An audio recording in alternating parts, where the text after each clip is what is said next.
자, 마지막 봅시다. 우리 정광합시다, 빨리. 경제발전 이렇게 보겠습니다. 이승만 정부 시기의 경제발전. 자, 이게 요즘에 책은 잘 나와요. 꼭 알으셔야 됩니다. 1954년 미국의 경제 원조가 결정됩니다. 이유는요, 미국의 어느 한 해에 54년쯤 됐을 때 농산물이 너무 많이 생산됐어요. 농민입장은 참 좋은 일인데 생산이 많이 된다고 좋은 것만 아니에요. 가격이 다운돼요. 그러니까 재료값, 인건비 뭐 떼고 나면 남는 게 없는 거예요. 적자가 나오는 거야. 이게 이제 되게 불만사항이 터져 나오는 거예요. 가격이 다운돼요, 농민 입장에서는. 그래서 국가에서 잉여 농산물을 개별적으로 팔지 못한 잉여 농산물이 있어요. 이걸 국가가 수매해 주는 거야. 사주는 거야. 그리고 이런 커다란 저장 창고에다가 이렇게 이걸 보관해 주는 거야. 그러면 곡식 가격이 상승하게 되면 정부 입장에서는 곡식 가격의 상승을 갖다가 막기 위해서는 이 보관된 물품을 살짝 풀어서 이걸 안정화시킬 목적으로 쓰는 거야. 이걸 갖다 우리는 이중고가제라고 불러요. 곡식 가격이 두 가지가 있다는 뜻이 되는 거예요. 이중고가제라고 불러요. 지금 현재 우리 농민들의 쌀 농사가 이거예요. 똑같아요. 정부에서 일정 부분을 농민들의 쌀 농사를 갖다가 정부의 수매로 사줍니다. 그리고 지역에 있는 농협 창고가 대부분 쌀 창고들이에요. 농산물 창고들이에요. 근데 문제는 보관하는데 보관 비용이 너무 과다하게 지출되는 거야. 왜? 여기가 저장시설이에요. 뭐가 돌아가고 있죠? 전기요금이 장난 아니게 돌아가야 돼요. 그럼 그 전기요금 플러스 곡식 가격이 되면 가격이 엄청 올라갈 수밖에 없어요. 그럼 이 창고를 운영할 수가 없는 거예요. 너무 비싼 비용이 들어가니까. 그래서 미 정부에서는 미 의회를 법을 통과시켜서 그 잉여 농산물 처리법이라고 불러요. 이걸 계속 보고는 국가의 적자 손실이 커진다는 거예요. 차라리 처리해버리자는 거예요. 버리자는 얘기야, 쉽게 얘기해서. 그래서 법이 통과됐어요. 그래서 태평양 바다에다가 물고기 밥으로 주자고 결정이 났다고. 왜? 비용이 너무 많이 들어가. 저장 비용이 너무 많이 들어가니까. 그런데 태평양 건너 물고기보다 더 불쌍한 사람들이 있어요. A자는 빼겠습니다. 오케이? 여기 A자는 빼겠다고요? 차라리 이 사람들을 차라리 인심이 낫자는 거지. 이게 받아들인 정부가 이승만 정부예요. 잉여 농산물 이승만 정부에서 이걸 받아들였어요. 이게 50년 중반 이후예요.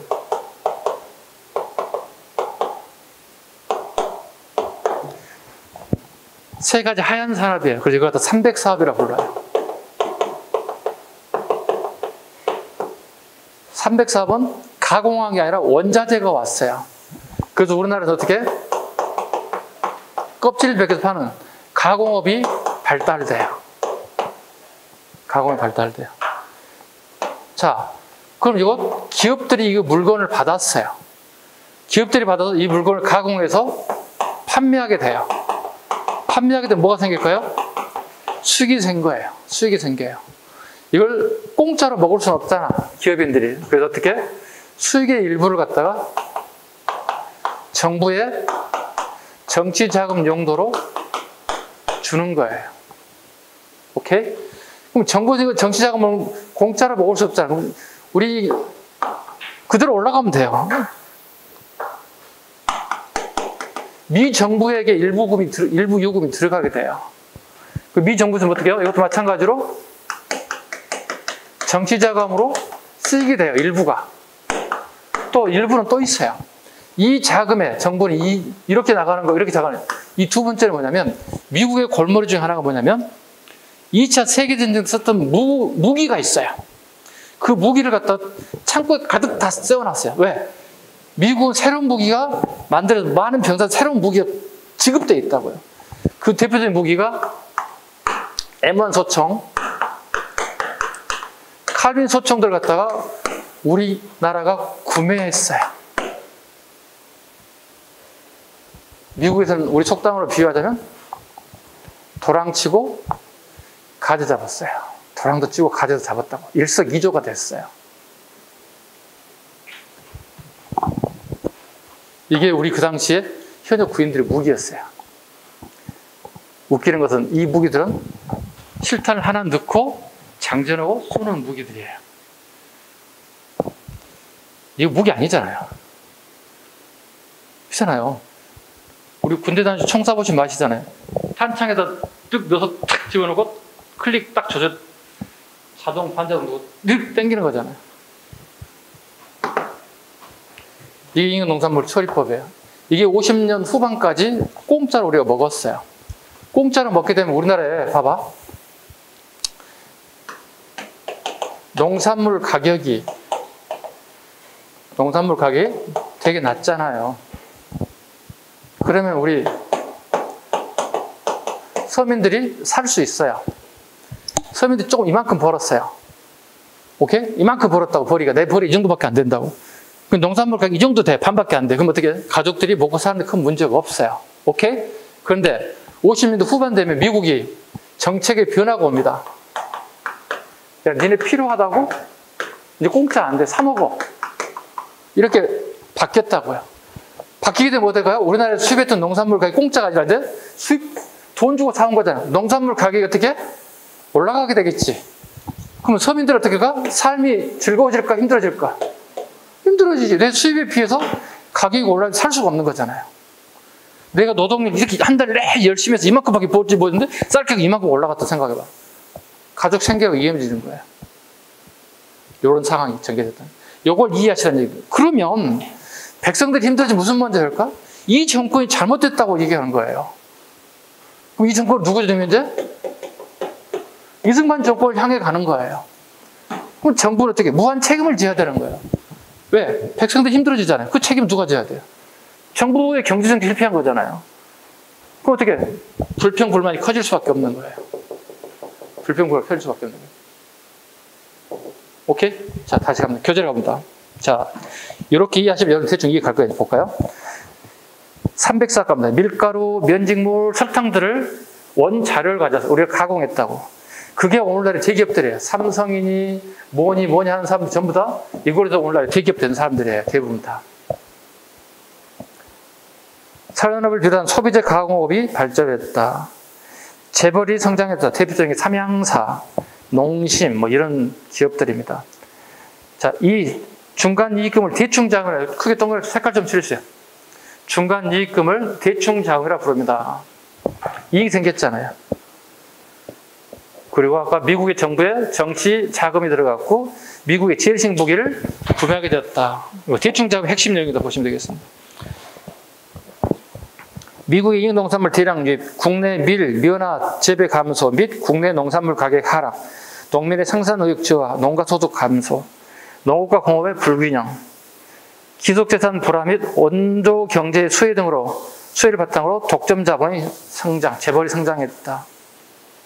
기속재산 밑줄 긋습니다. 기속재산 봐볼게요. 이승만 정부의 핵심이 기속재산입니다. 봐봐. 미군이 하고 이승만에게 넘어오잖아요. 이렇게 넘어오잖아요. 자, 그러면 일본인들이 우리나라에서 이렇게 이런 굴뚝 산업을 만들었다. 이렇게 공장을 만들었다고. 해방이 되자 일본인들 자기들 생명의 안전을 도망갔단 말이야. 그럼 이 공장이 텅 비어 있다고. 이걸 국가가 이 재산을 처분하는 법을 기속재산 처리법이라고 불러요. 거의 대부분 그 당시에 여기에 공장을 잘 아는 공장장들이 아주 싸게 헐값으로 받아요. 이걸 불화라고 영어를 써요. 헐값 매각이라는 뜻이에요. 불화. 우리말로 번역하면 헐값 매각이에요. 이거 우리가 쓰는 한자 아니에요. 일본식 한자 방법이에요. 그래서 10년 거치 몇 년 이렇게 납부하게 되면 공장이 공짜 내 공장이 되는 거예요. 이렇게 해서 재벌들이 막 상장하기 시작한 거예요. 박정희 정권의 경제개발 1차, 2차, 3차, 4차로 구분됩니다. 속된 말로 1차, 2차는 뭐죠? 경공업. 3차, 4차는 뭐죠? 중화학공업이에요. 구분하시면 돼요. 경공업, 중화학공업 일단 구분하세요. 1, 2차 경제개발 가볼까요? 박정희 군정부라고 그랬습니다. 1차 경제개발은 박정희 군상정부 출발합니다. 박정희 정부가 아니에요. 박정희 쿠데타 이렇게 했던 그 시기부터 그죠? 됐다. 2차 67년부터 71년까지 71년에서 72년 3, 4차 경제개발 중화공업으로 넘어가잖아요. 이건 71년 대통령 선거에서 김대중과 붙어서 김대중이 상당한 영향력을 행사하고 비판을 가했어요. 이렇게 가합니다. 대통령 선거 71년 대통령. 우리가 주로 수출하는 게 미국에 주로 수출합니다. 의류. 자, 메이드 인 코리아 붙어서 미국에 팔면 판매가 될까요? 자, 아프리카에서 메이드 인 무슨 카메룬, 메이드 인 에티오피아 붙어서 우리나라에 오면 판매돼요, 우리가? 판매 안 될까? 누가 사겠어요? 쳐다도 안 보지. 그런데 한 장에 괜찮은데 1,000원에 판대요. 그럼 사겠지, 사람들이. 우리가 미국에 수출하는 의류 같은 거 어떻게? 인형 같은 거. 메이드 인 코리아 붙어서 브랜드가. 되게 헐값으로 파는 거예요. 수출은 많이 하는데 이익이 안 남아요. 기업주들이. 그럼 공장 일하는 그 근로자들의 얼굴 많이 줄까요? 적게 줄까요? 근로시간은 15시간이야. 8시간이 아니야. 그러니까 잠자는 시간 빼고 모두 다 공장에서 인형 만들고 옷을 만드는 직원들이에요. 근데 월급은 집꼬리만 주는 거야. 자, 한 달 월급을 내가 예를 들어 1,000원 한 달 월급 10,000원 받아 쳐봐. 예를 들어서. 근데 쌀 가격이 2만 원이에요. 그럼 그걸로 살 수 있어, 없어? 생각해봐. 내 월급이 10,000원이 쌀값이 한 가마니에 2만 원이야. 버틸 수 있어? 쌀 하나 못 사잖아. 그럼 또 쌀을 산다 손데 쌀만 갖고 못 살잖아. 부식은 있어야 할 거 아니야. 그죠? 찌개를 먹든 뭐 반찬 김치를 해든 뭐 부식거리 있어야 할 거 아니야. 그러면 우리 정부에서는 쌀 가격을 어떻게 해야 될까? 내가 월급이 10,000원인데 쌀이 2만 원이면 살 수가 없잖아. 그럼 어떻게? 월급보다 더 다운시켜줘야 할 거 아니야, 쌀 가격을. 쌀 가격을 5,000원 다운시켜주면 어떻게? 5,000원 주고 5,000원 가지고 내가 용돈 조금 쓰고 교통비하고 나머지 부식해야 할 거 아니야. 그래야 한 달 버틸 거 아니야. 자, 그럼 쌀 가격이 올라가서 떨어졌어? 이 정책 때문에는? 떨어졌지. 그럼 쌀값 떨어지면 누가 불만이야? 쇠파지에 고생해서 농사 짓는 누가 불만이겠어? 농민이 고생할 거. 아니, 원가도 안 나오잖아. 뿌리고 내 노동력 투입하고 비료 투입하고 안 나오잖아. 저임금, 저물가 꼭 좋은 것만 아니에요. 항상 거기에는 동반되는 게 불평하는 수 있는 잠재적 요소가 다 들어있는 것들이에요. 이게 이 시대의 정책이었어요. 네, 저임금 정책. 다시 봅니다. 일국자본 도입 1차 경제개발, 노동집약적 수출 사업이 육성됐다. 노동집약적, 그 대표적인 게 밑에 나와서 2차 경제개발입니다. 경공업 하면 장난감, 가발비 줄였습니다. 이거 하나 체크하면 돼요. 장난감, 가발. 이게 엄청나게 많은, 즉 초등학교를 중퇴하거나 초등학교를 졸업하고 있는 졸업한 시골의 학생들이 있어요. 하삼도입니다. 충청, 경상, 전라 지역의 학생, 여학생들이 대부분이 초등학교 졸업하고 중학교 갈 수 있는 능력이 안 돼요, 집에서. 왜? 근데 다 돈 내고 다녀요. 의무교육자가 아니에요. 그럼 초등학교 졸업한, 인제 갓 졸업한 몇 살 되겠어? 한, 몇쯤 졸업하지? 초등학교면? 13? 13? 그 나이에 공장에 지금 만든다는 거야. 미칠 일이지. 근데 문제는 공장이 어떻게? 피복 공장 뭐가 있을까요? 먼지. 재봉틀 짜야지, 가위질해야지. 엄청난 분진공해. 이걸 불만을 쏟아내는 사람이 누구예요? 전태일이에요. 닭장에, 요 한 평에 딱 한 명 앉아있어요. 15시간 꼼짝하고 있어야 되는 거야. 화장실도 가기 어려워. 그리고 공장 근로자를 감독해. 15시간 일해. 다 여기저기 안 아픈 데가 없어. 왜? 주기적으로 움직여줘야 되잖아, 우리가. 그러지? 네. 그래서 전태일이 청와대 편집을 쓰잖아요, 박정희 대통령. 우리 1시간씩만 단축시켜달라고, 15시간인데. 그리고 한 달에 한 번씩만 최대라고.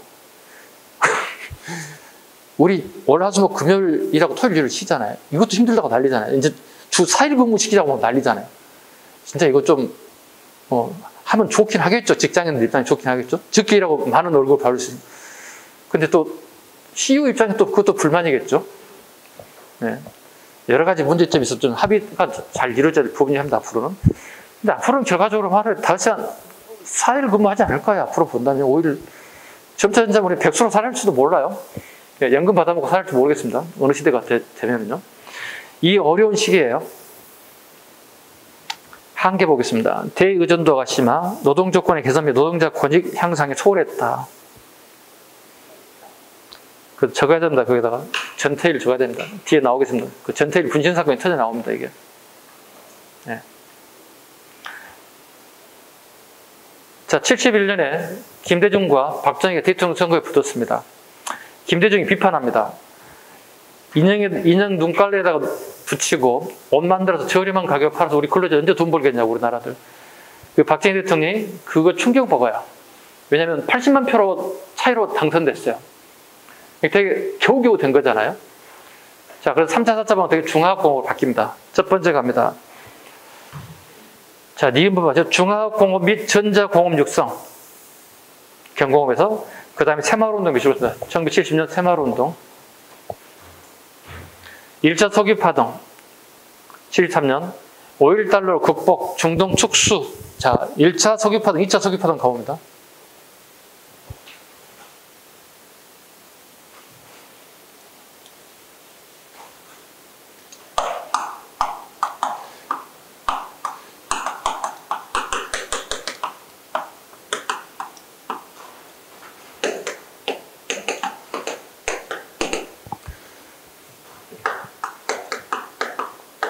석유산업국들이 만든 단체가 이걸 오펙이라고 불러요. 얘들이 연간 생산량을 갖다가 감소시켰어요. 감소시키면 무슨 일이 되냐면 그 단가가 올라가게 돼요. 적게 생산하고도 돈을 벌 수 있는 거예요. 중동 국가들이. 네? 사우디아라비아, 카타르 그 주변 나라들 있잖아요. 오펙에서 감산을 갖다가 결정했다는 뜻이에요. 오케이? 감산하게 되면 어떻게 가격이 올라가잖아요. 자, 그러면 산유국에서는 이익을 볼 수 있어요. 그럼 수입이 가는 나라들은 문제가 발생해요. 왜? 수입이 가는 나라는 이미 산업화가 돼 있어요. 그만큼의 석유량이 필요하다는 얘기예요. 들어오는 석유량이 부족해지면 어떻게 해요? 그 가격은 뛸 수밖에 없어요. 올라갈 수밖에 없잖아요. 자, 그런데 봐봐. 이 당시에 석유를 주로 수입해가는 나라들은 다 유럽들이었어요. 아시아 국가들은 아직 산업화가 이루어지지 않아서 그렇게 많이 소비되지 않았어요. 근데 가장 큰 문제는 유럽 국가들이었어요. 유럽들은 어떻게 해요? 다 산업화가 됐다고요. 그만큼 이 상황이 되면 원유의 부족 상황이 와요. 그러면 경제는 어떻게 될까요? 다운돼요. 실업자가 늘어날 수밖에 없고 기업은 도산하는 숫자가 증가할 수밖에 없어요. 그러면 일단 기본적으로 공장이 멈출 수밖에 없어요. 그 다음 공장 멈추면 뭐가 있을까요? 미국인들은 1인 다 1차예요. 다 대부분. 초기에는 한 가구 한 차에서 하나의 자동차가 있었다고. 지금 우리나라도 그렇죠. 80년대 좀 빠르고 1990년 되면 1인 가구에 한 차 정도 들어오기 시작해요. 90년대가 되면. 근데 지금 봐보세요. 한 집에 세대, 4대예요. 아버지 하나 있고요. 엄마 있고요. 오빠 하나 있고요. 나 있어요.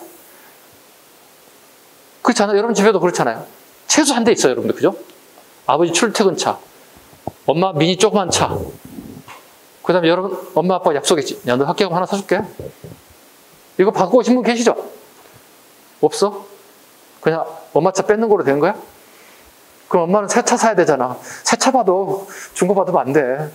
오늘 가서 엄마하고 좀 딜 좀 해. 학교 가는 조건으로 하나 사주시죠. 이렇게. 그렇다고 고급차는 탈 수 없잖아요. 초고 또 사고 나기 때문에 그냥 중고라도 하나 처면은 그거라도 하나 받아. 그래서 운전 연습해. 자, 이거 다 수독돼야 된다고. 그럼 이거 큰 문제가 발생했잖아요. 이거. 근데 문제가 또 있어요. 이 유럽 나라들은 이렇게 하면 돈을 많이 벌잖아요. 사람이 돈을 많이 벌게 되면 그 다음 단계는 뭐죠? 아까 자동차 얘기했잖아요. 자동차, 소형차 저렴한 것. 그죠? 돈을 많이 벌게 되면 어떻게 되죠? 욕심이? 좋은 차, 비싼 차, 나름대로 브랜드 좀 있는 것들. 그렇게 되면 어떻게 되죠? 보통 차각이 1억 플러스 마이너스 나타날 거거든요. 비싼 차들은 뭐 현재 뭐 2억 넘는 차들도 있죠, 물론. 특수변에서 가격이 이렇게 올라갔어요. 뭐 좋은 차를 사요, 누가? 오펙 애들이. 미국에 가서, 독일에 가서, 영국에 좋은 차를 사온다고. 좋은 차를 사게 되면 뭐가 또 필요하지? 소비는 걱정 안 해야 되지. 지금 가장 필요한 게 뭐죠? 다음에 차만 좀 뭐해? 집이 있어야 되잖아. 사람 욕심이 그러잖아. 10평에서 살 수 있어요, 우리가. 그죠? 3사람, 4사람 살 수 있어요. 10평에서 살 수 있어요. 가족들이라면. 근데 돈이 벌게 되면 어떻게 되죠? 부가 축적되면 10평 갖고 안 되겠는데 20평, 30평, 40평, 50평, 60평 늘어나잖아. 갈수록 늘어나잖아. 집 규모가 커지고 화려해질 수밖에 없어요. 고급화될 수밖에 없어요. 그 다음에 차가 많아지면 굴러갈 수 없잖아. 오프로드로 갈 수 없잖아요. 도로 포장을 해야 되잖아요. 근데 아랍 새끼들은 이거 없어요. 기술이 없어요. 뭐 자동차 만드는 기술 없어요. 다 사와야 돼. 집 만드는 기술 없어요. 오케이? 그럼 집만 만들면 끝이 아니라 뭘 또 만들어? 집 할 때 가장 기본적이 뭐야? 상하수도 시설이 안 되면 이건 복잡해져요. 오폐수가 배출이 안 되는 거잖아요. 우리 가끔 집에서 하수도 맡겨봐요. 비상 걸리잖아요. 물 안 나와요. 비상 걸리, 화장실 비상 걸리잖아요. 일을 볼 수가 없잖아요. 그 다음에 도로 포장 안 되면 차 굴 수 있나? 오프로드 갈 수 있나? RV차도 아니고 갈 수 없잖아요. 이거 다 유럽 애들이 기술자들이에요. 근데 유럽 애들이 여기 와야 돼. 근데 이때 얘네들의 온도가 40도에서 50도의 온도가. 얘들은 어느 정도 유럽 애들은 돈을 벌어서 환경이 안 좋은 데서 일을 안 한단 말이에요. 일종의 3D 업종이야, 이거. 근데 우리나라는 돈에 막 한장한 사람들이야. 막 현대, 뭐 신동아, 뭐 개발사들이 막 40도, 50도에서 일할 수 있는 사람들 모집하기 시작해. 예, 이게 우리 사업을 따낸 거야, 우리가. 현대건설, 신동아건설, 이런 그룹들이. 한 달을 그 10만 원 받았어, 그 당시에. 기술자들이. 한 달을 그 100만 원 줄 테니 사우디에 갈 사람 모집해, 기술자들. 줄 섰어. 면접 봐야 돼. 전애들, 유럽 애들은 못하는 우리는 할 수 있어. 돈만 준다면 가족을 위해서 40도, 50도 다 일할 수 있어. 10살에 나라가서 일할 수 있어. 이게 지금으로 치면 연령대로 본다면 지금 현재 80대 정도 되시는 어르신들이에요. 70대 후반 또는 80대 초반, 중반, 후반 분들이 다 여기 돈 벌어오신 분들이에요. 이때 우리나라 사회 현상은 뭘까요?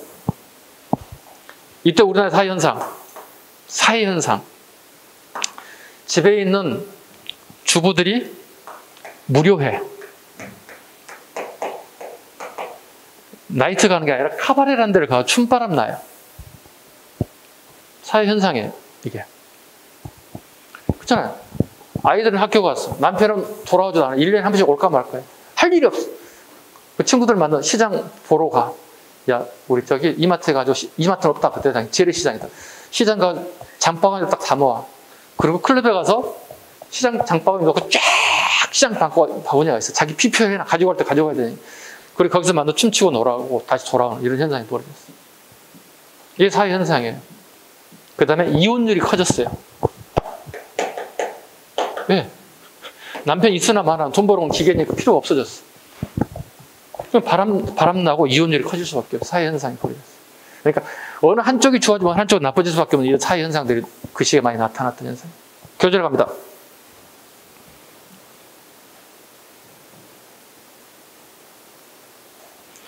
제일 밑에 하살표입니다. 기업들이 중동 진출 실패 2차는요. 왜? 2차 때는 유럽 국가들이 이미 준비를 시작했어요. 어떤 준비일까? 차가 많아지면 기름이 많이 소비되잖아요. 여기 10부제 운영해. 끝자리 숫자가 오늘 1번은 운영하시면 안 됩니다. 이런 거 우리 가끔 하잖아요. 예전에 10부제 운영. 그 다음에 정부는 뭐라 할까? 비축류. 커다란 탱크를 만들어서 오일 쇼크가 날 거 대비해서 커다란 탱크를 만들어서 미리서 원유를 다 비축해요. 지금 현재 대한민국은 어떻게요? 비축류가 있어요. 군사용이 있고 민간용이 있어요. 예, 우리나라 항상 이제 국방에 대한 문제가 군에 써야 하는 비상용, 우리 민간에 쓸 비상용들이 다 있어요. 석유 저장, 에너지 전략 대책. 단점, 관치금융, 재벌 형성, 개발 독재, 도시와 농촌의 격차, 노동자 농민의 고통이 동반됐다. 저임금이기 때문에. 페이지 넘깁니다.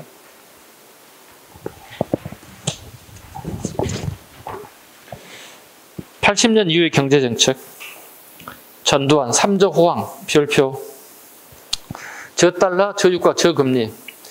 경제적으로 잘 핀 게 아니라 되게 운빨이 좋으신 분이에요. 군인 아저씨가 무슨 경제학 책을 읽어봤겠어요? 그죠? 예, 운이 좋았습니다. 기업의 통폐 안 좋은 부분이 기업 통폐합입니다. 그 대표적인 게 국제그룹이 흑자 기업인데 부도내 버렸습니다. 대부분 기업들이 은행에서 어느 정도 융자를 갖다가 돈을 돌립니다. 그런데 정부의 압력에 의해서 은행장들이 국제그룹의 은행에 국제그룹의 돈을 빌려서 좀 회수하기 시작합니다. 결과적으로 도산하게 됐습니다. 이유는 정치자금을 적게 줬다는 거야. 삼성, 현대는 막 썰에 가면 확실하지 않습니다. 뭐 500억 1년에 뭐 500억씩 줬다는 거야. 근데 국제그룹은 돈이 없어서 한 150억 줬다는 거야. 150억 좋은 돈 아니잖아요. 우리 만져볼 수 없는 돈이잖아요. 150억. 우리 일반인들이 150억 어디 있어? 1억 만지기도 힘들어 죽겠는데. 개심죄. 언론 통폐합. 신화일보가 경향신문에, 국제신문이 부산일보에, 영남일보 매일신보에, 동양방송, 동아방송이 KBS로 갔어요. 그래서 KBS 1이 있고 기존에 얘들이 가게 되면 KBS 2가 된 거예요. 그래서 KBS 채널이 2가 있는 거예요. 서울경제신문, 한국일보, 내일경제신문이 코리아 헤럴드로 통합되었다. 노트에 할 거 없고요. 김영삼 갑니다. OECD 가입, 우루과이 라운드, IMF 지원, WTO 가입. 이 사람 무슨 영어에 한 맺혔어. 그래서 전부 다 영어로 된 정책들이 다 나옵니다. OECD, 우루과이 라운드, IMF, WTO 가입. 네, 영어 정책 나오면 전부 다 YS. 김영삼. 김대중, IMF 극복, 근무기 운동 대표적인 게. 그 다음에 그거 하나만 써줍시다. 나머지는 뭐 그냥 여러분 읽어도 될 수 있는 내용들이니까. 그 다음에 노동운동 한번 보겠습니다. 노동운동 전개 부분에 박스에 보시면 중간에 지금 349쪽에 1700 전태일 분신 밑줄 그시면 색깔 좀 칠해봐한다. 1970년 전태일 분신. 아까 설명드렸죠. 노동운동에 대한 부분. 되게 열악한 환경을 좀 고쳐보자. 대통령의 편지 글까지 썼음에도 불구하고 해결되지 않았던 거. 전태일 분신 사건. 참고로 우리 1970년에 이런 사건을 하나 알아두셔야 될 것 같습니다. 한 3가지 정도가 있거든요. 1970년에 우리 시험에 가장 잘 나오는 게 새마을운동,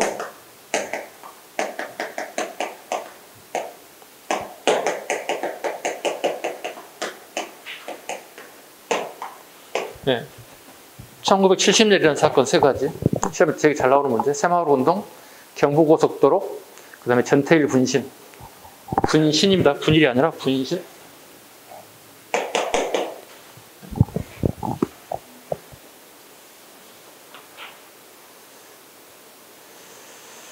그 다음에 350페이지는 뭐 이런 게 있다 정도만, 예. 분류장 들어가는 건 시험에 나오는 건 거의 없습니다. 뭐 국민연금, 제도의 고용보험제 시험에 나오지 않습니다. 그 다음에 통일정책은 우리가 이미 한번 손 봤기 때문에 생략하는 걸로 하겠습니다. 그 다음에 357페이지 민간교류 부분 한번 봐주시기 바랍니다. 357페이지입니다.